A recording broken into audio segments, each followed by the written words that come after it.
Hoy hemos venido al canal para hablar de amaños de partidos en el fútbol.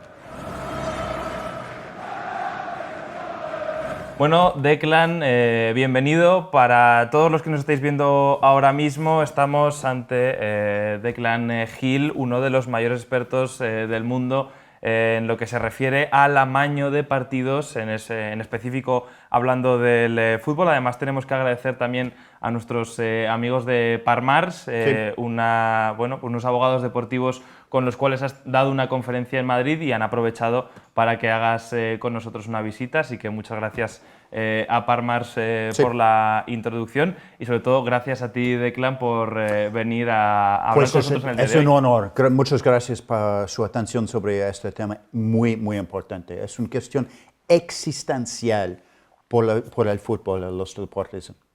Vamos a cambiar ahora al inglés. Por favor. Y vamos a hacer la entrevista al completo en inglés. So, first of all, Declan, for those who still don't know you, tell us a little bit about your background. I think everything started with a scholarship you obtained to study in Oxford University. And from Not quite. What happened was I've been an investigative journalist now for over 2 decades, and I was doing a documentary with a number of other colleagues on the national religion of Canada, which, as you guys know, is ice hockey.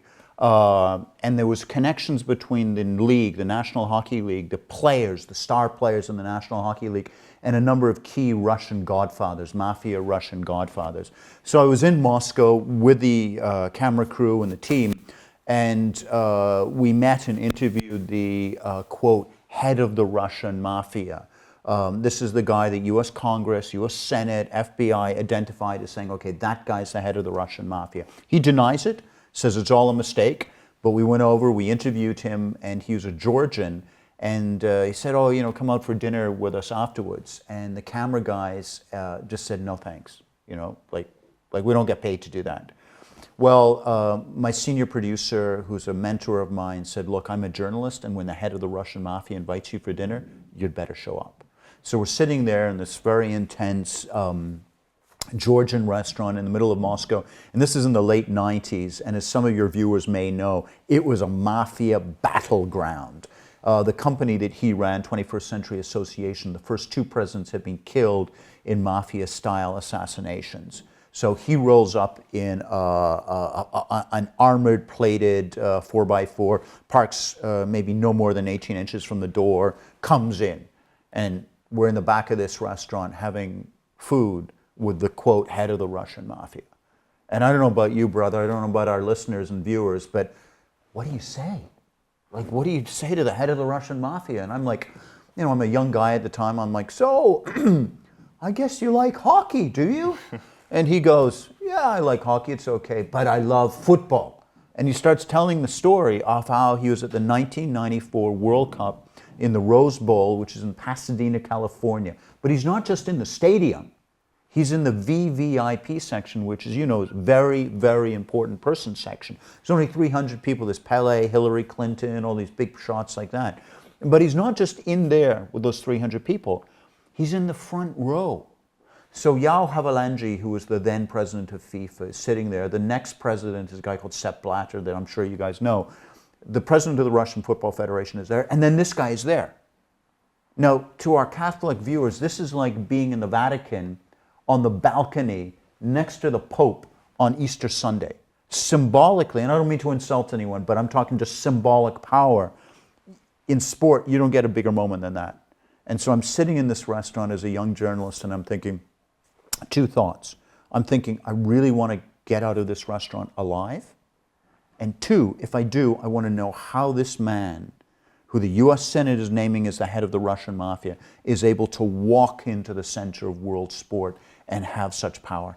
So, Declan, after that first experience, then I was working in Iraq. Yeah. This was back in 2003.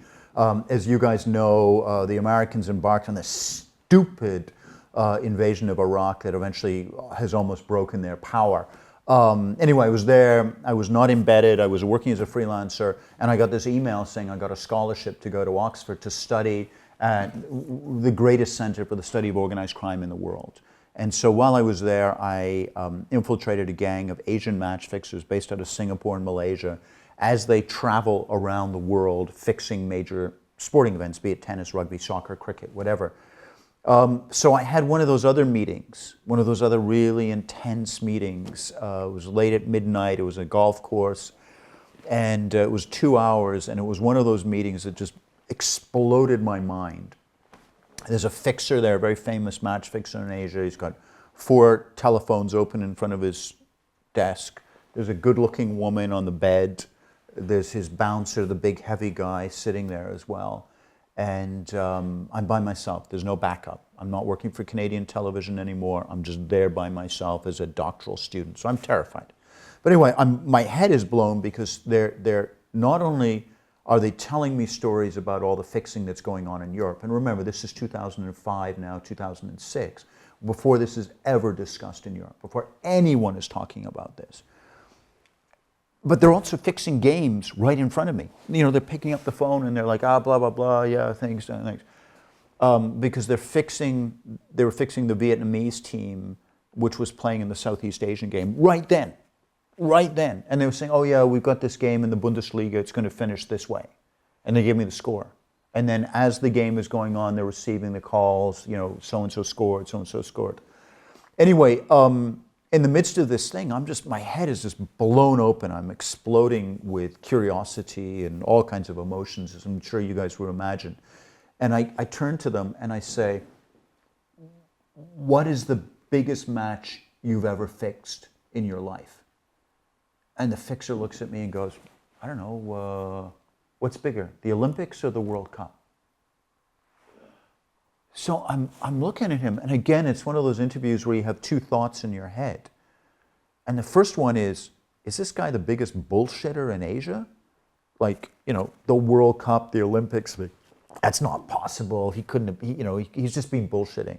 And 2, I really want to know if this is true, but I don't want to get killed. So with real respect, I say, I'm so sorry. You know, I believe you can fix these games in Asia. I believe you can fix all these Asian games, you know, even the Southeast Asian tournament. But you know, I'm so sorry. I don't believe that you can fix a game in the World Cup. And the guy looks at me and he goes, really? All right, watch me. And so for the next 8 months, and then for a number of years after that, I watched these guys as they fixed games in the World Cup. And why do you think they'll do it in front of you, knowing that you were a researcher or something like that?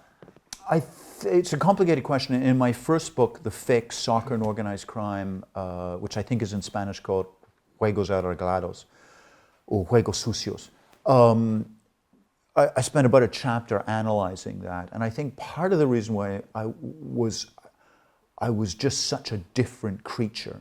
I was such a different, you know, I was the Oxford guy, I was there.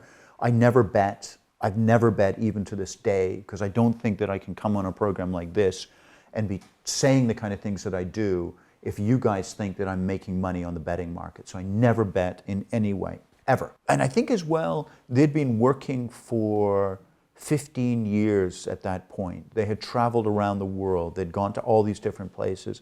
And Singapore and Malaysia is so deeply infested with gambling fever. And everybody knows who these guys were. There was no secret to who these guys were. It was just getting the interview with them. That I think in some ways they felt themselves completely protected. And they were right. I mean, I came out with a book a couple of years later. It was an international bestseller. It's now in 22 languages. Just been translated into Bengali if you're watching this program in India. And nothing was done. I mean, you know, I fought for match fixing. I fought to protect this sport that we all love. I put my life on the line for it, and nobody did anything. And it took a German investigation, a German organized crime task force investigation in 2011, which they only stumbled on accidentally, for this thing to start changing. But so they were really very, very well protected in that world. And how will you say football is now regarding to match fixing? What is the situation nowadays? Look, it's a joke. Football authorities have spent, and sports authorities in general, have spent a long time constructing a curtain of words. And so they say the right words, they talk about the right things, they do almost nothing. They have a series of conferences, but the real work is being done, if it's being done at all, by police and prosecutors. They are the people that are actually doing work. So there's just been a major investigation in Belgium and Brussels. It's done fantastic work. But sporting authorities, I'm afraid, have simply not responded appropriately. To people watching, for example, this season of the Premier League, does match fixing goes that high? Look, I have no idea. And I've just said some really controversial things, so I wanted to keep my credibility with our audience. I don't want to be one of those people like, blah, blah, blah, things. I saw them do the World Cup. I investigated it. You can see the months-long investigation that I did where I went to Africa, I went back to Singapore a number of times. I was wearing hidden cameras and recording all this stuff, so I can take that to the bank. You just asked me a really intelligent question. I've got to say, I don't know. And tell me a little bit more about you. I think had a conversation with Sepp Blatter Yes. when he was the president of FIFA. Yeah. How was that conversation? Sepp Blatter has got to be one of the most charismatic people I've ever seen. It was a bit like going to the court of a medieval king. He's in this massive hall about 100 times bigger than your TV studio. There are TV guys from Italy and Bulgaria and all these Koreans and Japanese and Arab guys coming in. And Blatter is standing in the middle like this medieval king, kind of greeting people. It was an incredible sight to see. And he sees me coming in. He goes, Mr. Hill, we have a meeting. Please come in, sit down. Would you like a tea or a coffee? Beautiful charm, beautiful manners. I mean, who was I at that point? And even now, who am I? And then we sat down. It was quite a surprising interview. It lasted a very long time, about an hour and a half. And he said, you want to come and talk to me about the Asian match fixers? I know all about them. They're at all the tournaments. I'm like, well, what do you mean? What do you mean they're at all the tournaments? Why haven't you done anything? And that is that world, and I really want you guys to understand this, that what I'm saying isn't particularly controversial inside the business power world of football. They all know what's going on. And I'm not suggesting that every single game is fixed. I'm not suggesting that this season of the English Premier League that we've had fixed games. What I'm saying is there's enough corruption there in enough leagues that nobody is surprised. And many people inside that world know all about it. You have a really interesting argument on one of your books, which is that this kind of corruption doesn't really is about different cultures, but about different specifics that have to be in place so that corruption can grow. So if you could tell us a little bit more about that. Look, guys, what happens a lot of the time is that people say, oh, corruption, it's a matter of culture, these people are more corrupt than these people. I think that's bullshit, if you excuse my language. I'm sorry, tonteria, if you prefer. There's a couple of conditions that make people corrupt. And the number one thing is if they get paid. It's so basic that you're sitting there going, you needed to go to Oxford to figure that out? Come on. But that argument I have constantly in this soccer world. They will not pay the players properly. They will not reward the referees properly. They'll sign contracts, but they'll never pay. As you guys know better than I do, there was a strike here in Spain a number of years ago where the Spanish players are coming and saying, guys, we haven't been paid in 6 months. Now, that wasn't true for all the players, but it was enough that some of the biggest players in Spain are coming up and joining these guys saying, guys, we got to pay these guys. It's outrageous. How do you expect a player not to fix a game when he's married, he has a couple of kids, he's living in an apartment, the landlord's coming looking for rent, and he hasn't received a salary? That is the very, very basic. And the team owners will come on to this kind of TV program and they'll bullshit and they'll say, oh, it's so difficult. What do you mean it's difficult? There are 1 million stores in Spain, maybe not 1 million, but you know what, I'm exaggerating. There's 100,000 stores, little corner stores, and they can pay their people. Why can't an owner of a football club own it? Why does, as soon as you put the word football in it, everybody's like, hey, I'm not going to pay the people. So the number one thing that we need to do is make sure these guys get paid. I'm sure for many people, match fixing, as you already said, is not really that covered and doesn't have that many attention. what is the usual procedure for this match fixing? Because I think people in their heads thinks about directly the score, the final score of the game, but I'm sure with the amount of things you can bet on nowadays, things are a little bit more subtle, I think, usually. Big question, complicated question. Let's start with the basics. I hope we have enough time to cover this properly. First of all, there's two types of fixing going on. First of all, is gambling fixing. So it's linked to the Asian markets. These fixers are traveling around the world. And what they're essentially doing is putting together international business marriages. So the Asian guys come into Spain or Italy or Greece or Hungary or the Czech Republic or Slovakia or Switzerland or Belgium or Hungary or Malta or Cyprus. And all these countries have had major max fixing cases. I could go on. There are over 60 different countries they're working in now. Brazil, they're like owning the Brazilian league at the moment, and nobody is talking about it. That's just to the one side. We'll talk about that later. And what they do is they hook up with their local contacts, and the local contacts fix the actual game, whether it's with the team officials or the coaches or the players or the referees. So they fix the actual game. And then they tell their Asian buddies, hey, this is what we've got. We've got these games fixed. And the Asian guys fix the gambling market. They get enough money down for those big Asian bookmakers that the whole thing makes a profit. So it's like an international business marriage between the local fixers and the Asian fixers. There was one story that I think illustrates the nature of this relationship. It happened in September 2008 in a hotel room in Vienna.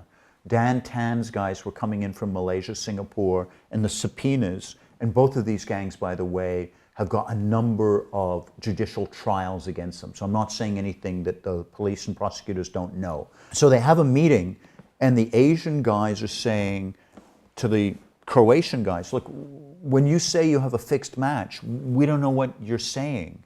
So we're betting money on the gambling market, and sometimes the fix doesn't work. So they come up with a 5-star system. Star 1 is if the Croatian guys have just bribed the referee. So they're like, they can phone up and say, hey, we've got the referee working for us. So like, okay, we'll put in $20,000. That's not all that much. All the way up to a 5-star fix, which is when they got the team owners of both teams ready to fix. And then they're like, okay, we can really put $2 million on the market or $5 million, whatever we can get. So we can understand that. We've got a 3-star fix happening this weekend.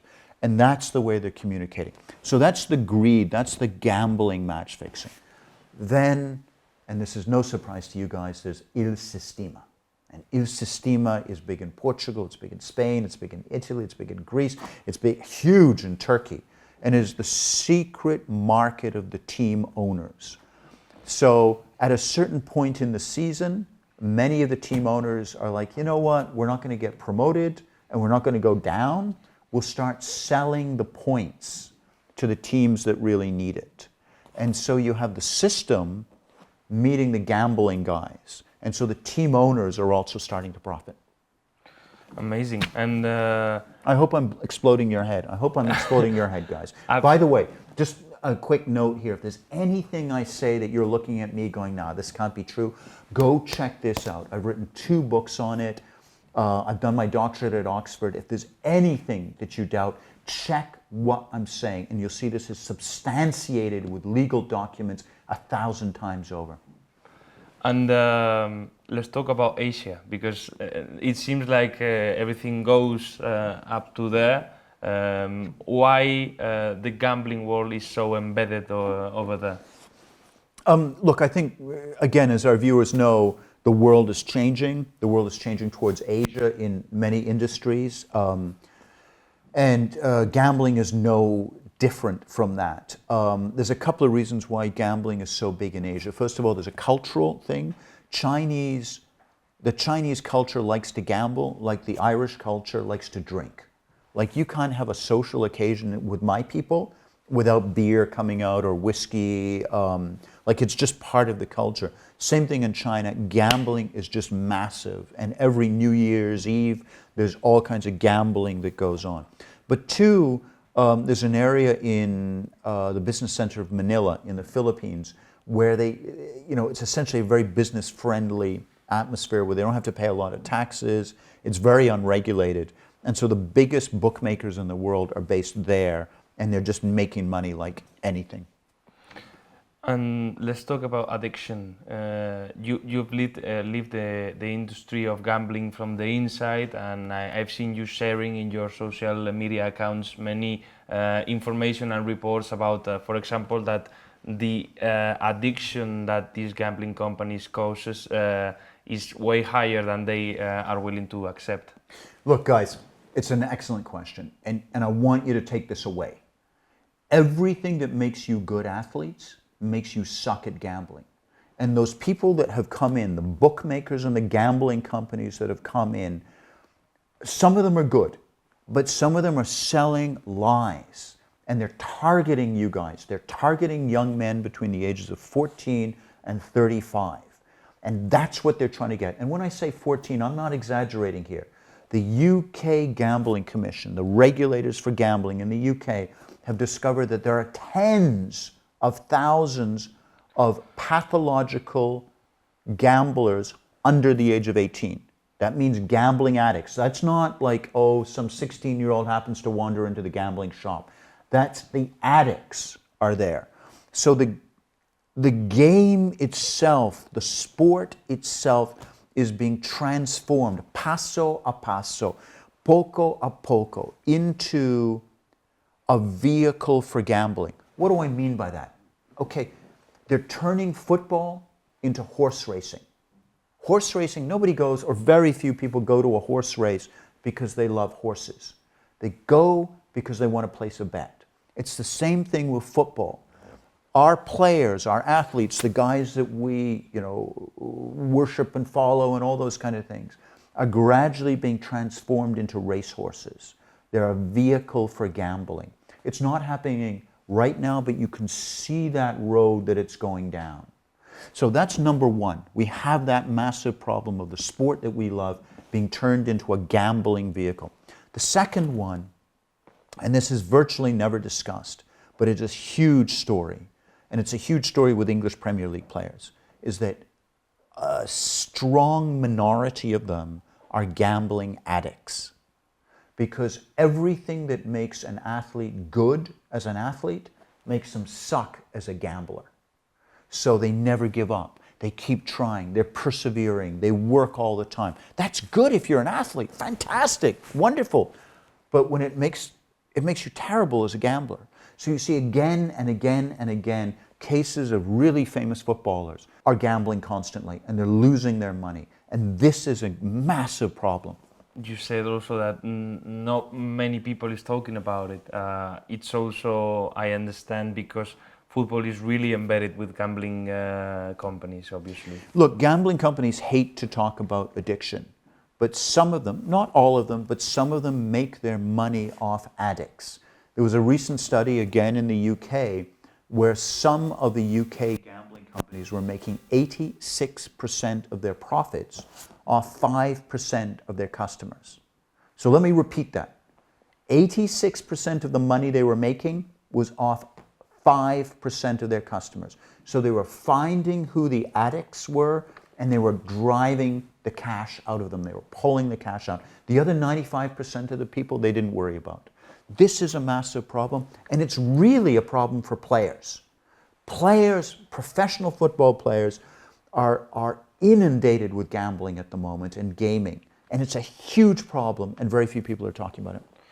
And what do you think about the steps that football is making to at least change a little bit the relationship with gambling companies? Because, for example, we've seen in La Liga or in the Italian league that they are banning, they have banned already the sponsorship on the shirts. English league is close to do that. I don't know if you think that's enough or... I don't know if the cameras are, can they see me rolling on the floor laughing? Like, ha, ha, ha. It's not the sports associations that are trying to drive a clear blue water between gambling companies, some of which are quite honest, and sports. The sports associations are like, give us more money. It's the politicians, it's the people outside of sport who are saying, whoa, whoa, whoa, whoa, whoa. Let's think about this. Let's think about a company that sells addiction coming into a sport, and our young children, our young teenagers who worship these teams and these athletes, watching this and thinking gambling is okay with this stuff. It's the politicians in Italy, it's the politicians in Spain that are driving this. Some people in the Sports Association agree with them, but many more are just like, hey man, just give us the money. And also we've seen that many of the sponsorships that were gambling companies Yes. nowadays are cryptocurrencies or things like that. And also some of them, like we've seen in the Premier League, are the two at the same time. For example, Sportsbet.io, which is a company that was Yes. advertised in the Emirates Stadium, in the shirt of Southampton, joins the two worlds, and it's gambling and it's cryptocurrencies. I don't know from your knowledge in the industry if that's even more dangerous than just gambling itself, or No, what actually, are the I would risks? take issue with that one. I understand your concerns, but there's nothing that's addictive about cryptocurrency. You may not be able to trace it all that easily, but you can't really trace many of these business deals in football anyway. Gambling has a risk for addicts. Cryptocurrency is simply a way of paying for that. I agree with your question, I agree with your concern, but I'm sorry, I can't get that concerned about the cryptocurrency, guys. And doesn't make any kind of further risk that is a bit more difficult to trace where the money is coming from in a bet, or it is more or less the same? Look, part of the problem at the moment is that there's very few independent agencies who are regulating football. So you've got a good point, a good intellectual point, but I'm like, look, most business deals in football is so difficult to understand anyway.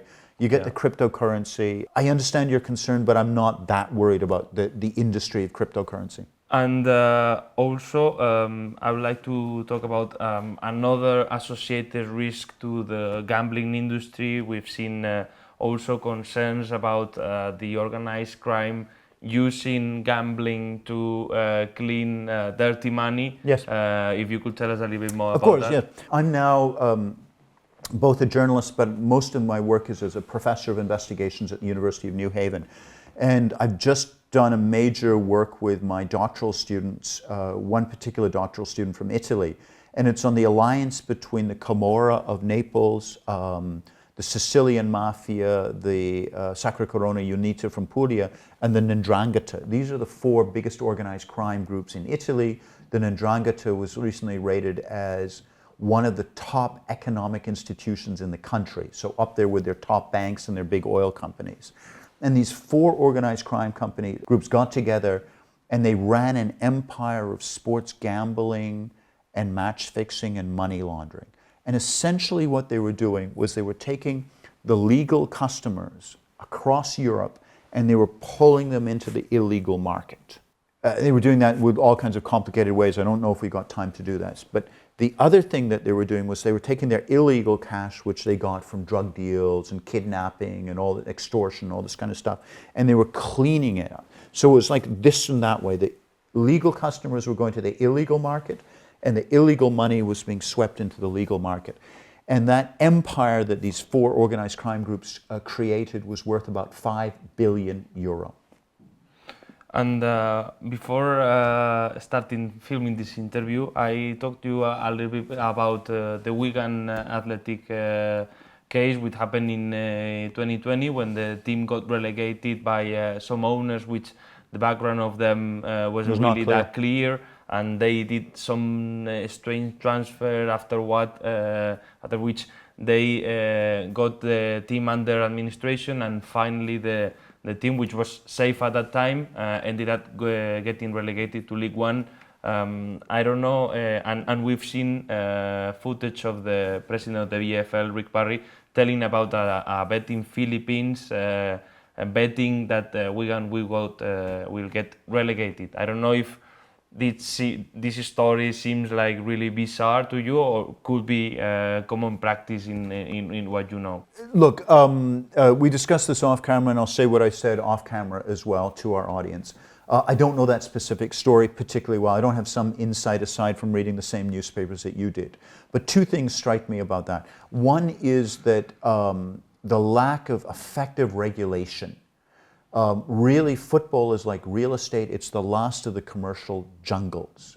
So there's no real stopping of people if they want to come over with a lot of money and taking over a football club. Again, the sports authorities talk as if there is, but really there's not very much at all. And so you have a situation like that where if you're a Wigan Athletic supporter, you don't know the answers to what should be a very simple question is, who owns my club?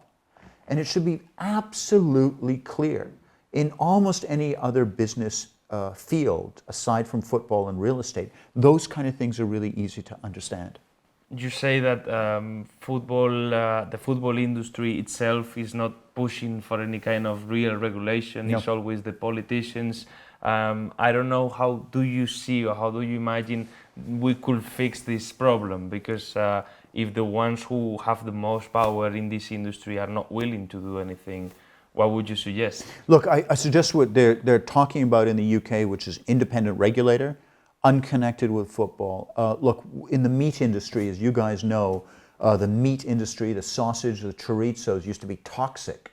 And the government said, okay, we're going to need independent investigators to go into the Spanish meat plants and inspect. And they're not paid by the factory owners, they're paid by the taxpayers, because we need to know how clean this meat is that's coming out. And I think it's the same thing with football. We need independent people from outside the industry coming in and making sure the transfers are legitimately done and the taxes are paid and the players get paid, the salaries that they've been promised get paid, and that a match-fixing nightmare is put to an end. And if it's not put to an end, what future do you see for football? You don't have to prove that a league is fixed to kill it. All you have to have is our fans watching this going, hang on a second, is that real? That play that seemed like a miracle because this amazing goalkeeper fell over or dived the wrong way and then he scored a goal. Is that real or is that like theater? And it doesn't take all the play, it doesn't take all the fans, it doesn't even take a majority of the fans. But if a significant minority of them start going, whoa, whoa, whoa, whoa, whoa, I can't believe this anymore, that league will die. And we've seen this across Asia, we've seen it across Eastern Europe. The sports leagues are gradually dying because fans are just going, you know what, sorry, but I just can't take this anymore. Italian soccer, as you know, is in a decline now. Even though they're European champions, they have failed to qualify yet again for the World Cup. It seems weird. The Italians have failed to qualify. But look at how many match-fixing incidents and how much corruption there is. How can you expect them to turn out the best players in the world if they've got such a corrupt league? And Italians know that. And Italians are starting to go, you know what, no thanks, no. And the league attendance is dropping dramatically. That is a problem, and we're going to see one of the major leagues in Italy one of the major leagues in Europe killed off because of this. And because it's curious that football also has like some kind of double threat, because it also turns a blind eye into doping, which is also a sports killer, because it also kills the trust of the audience. I would, again, very respectfully disagree with you. Doping is cheating to win. So that the player is pumping stuff into his body that may be illegal, but he's trying to win. He's trying to be stronger and bigger. What match fixing is where they're cheating to lose. And so they're transforming this beautiful game that we all love into something that just is not true. I did an interview with a famous Serie A player, off the record, the two of us just talking as men, and he said, you know what, I hate fixing. And I'm like, why? He goes, because I'm a player, I'm not an actor. And when they make me fix, I'm just like an actor. I'm running around the pitch pretending. I don't want to do that.